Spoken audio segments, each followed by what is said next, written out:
Hi, my name is Daniel Owen, and these are the responses from my building principal, Mr. Barbo, our special ed coordinator, Mrs. Matson, and our para that's split between our junior high and high school, Miss Clark. For the first one, child find procedures, our building principal, being here at the high school, didn't have much of a response for this question. He basically just said to consult with the special education coordinator as well as the response from Miss Clark.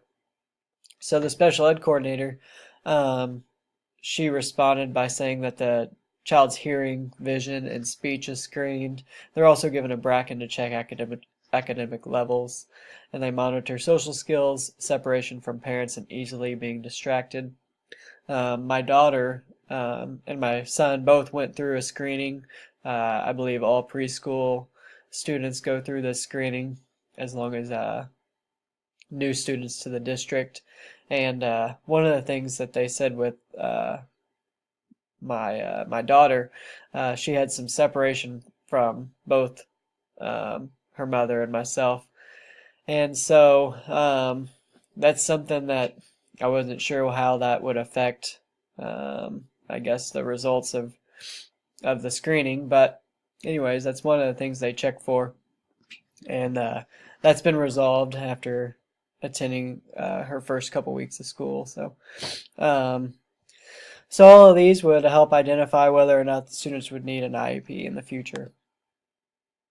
The most challenging part of their role, first one for Mr. Barbo, just making sure the staff is implementing all the procedures and modifications that are in the IEPs, especially with the behavior IEPs. We've got one student in particular that has a behavior IEP, and we've made lots and lots of modifications to it, so it's kind of hard to, I guess, stay on top of what the current modification is for his behavior intervention plan. For Miss Matson, it was really just knowing that her students had the potential and had the ability to accomplish something, but they don't see it or they don't even try. And for Miss Clark, the past few years she's worked with junior high students, and there's been several students just refuse to participate. And also with one of our classes, almost half the entire student class has an IEP or a SIT plan. And so that can be kind of difficult with having all of these students in the regular classroom at one time, and so it can cause distractions. And then whenever she does go to pull out her students, she's got half the class with her, and that's a lot of students to try to handle at one time. So she seems to be stretched a little thin in that area. Most rewarding parts of the job for Mr. Barbo, their reaction and appreciation from parents and students when that student is successful. I think just knowing that the parents really appreciate us and appreciates what he does really makes his job more rewarding. For Miss Matson was just she works through these or with these kids all throughout their junior high and high school career, and so just seeing that progress that they make from when they come in as a junior high student and then they graduate as a high school student, she just loves to see the change that they've made over those years. And also for Miss Clark, a lot of similarities. One other thing she mentioned was being able to assist the teachers. She just enjoys making sure that she's there for teachers and makes sure that she can help the teachers in any way, because she realizes how, I guess, difficult a teacher's job is to deal with all of these different modifications for all of the students. So she really enjoys being able to help the teachers in that area. Advice on supervision. Mr. Barbo, basically just be overly supportive. Our paras in the district and special ed teachers have the hardest jobs in the district. They deal with some of the, I want to say worst kids, but I guess most difficult kids to help succeed. And so he just says that we need to be overly supportive of them. For Miss Matson's reply, make sure they know who they are working with. what accommodations should be made, and make sure that the pairs are put in classes that they, I guess, can excel at. She said, for example, we've got a pair that might not be very strong in the subject area of math, so she tries not to put them in a math class to help other students with it when she might struggle with it as well. And Miss Clark didn't really have much of a response for that since she wasn't over the supervision of anybody. One other thing Miss Matson mentioned was we've got district paras, and we also have interlocal paras, and she said it's difficult because she is a supervisor over our district paras, but then the interlocal paras she really doesn't have much of a say in, and we've got a interlocal para we've had issues with, and she really can't do much about it because she's not a supervisor over them. So she said that is kind of difficult to deal with.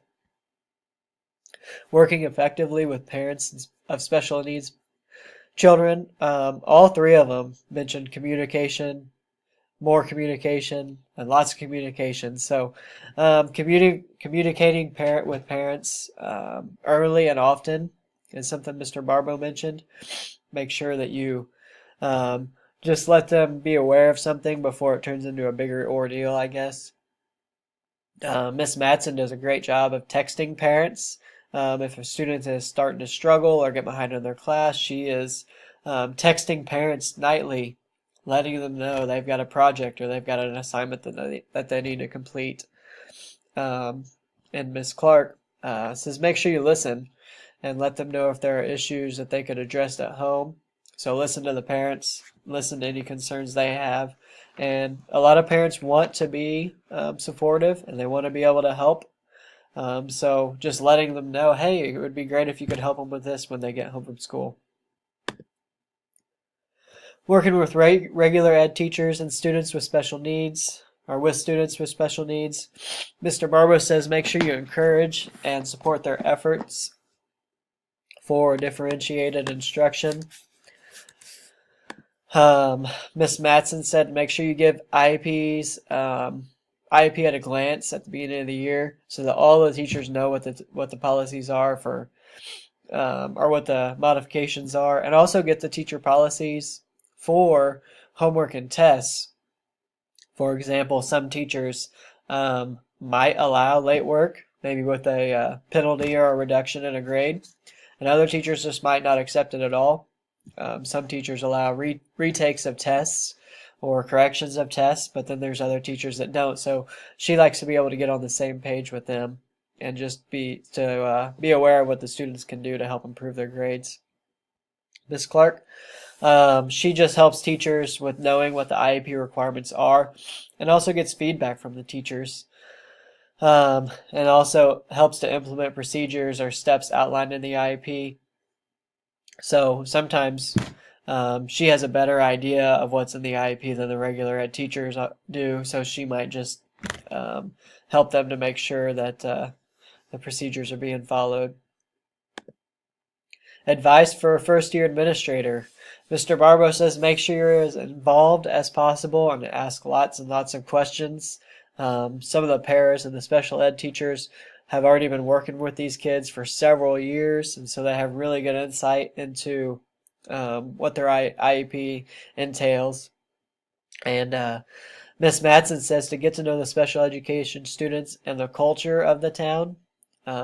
She gave an example of where there was an IEP meeting and the building principal was new and didn't really know anything about the background of the student or the parents, and they were talking about goals of what the student might have for after high school.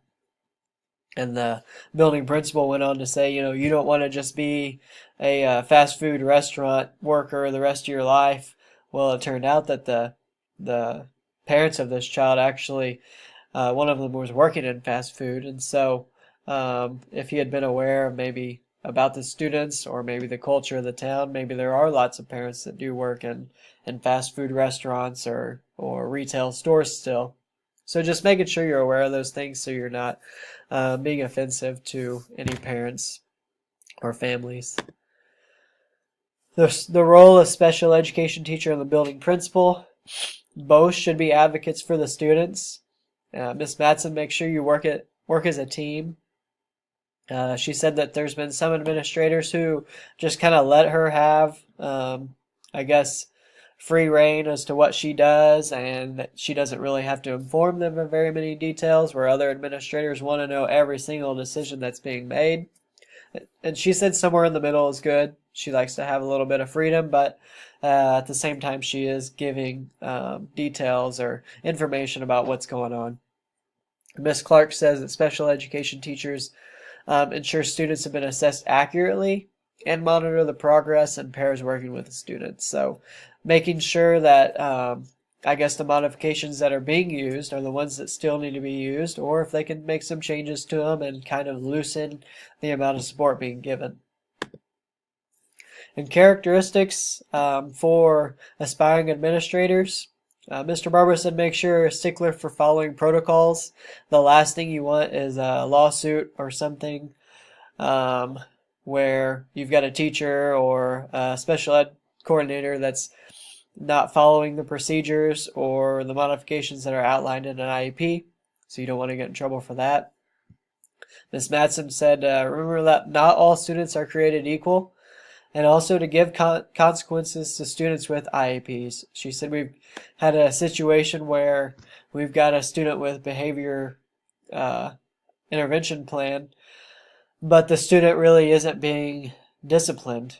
So just because there's an IEP or a BIP doesn't mean the student should just have free reign and be able to do what they want. So just make sure that you are still giving them consequences for their actions.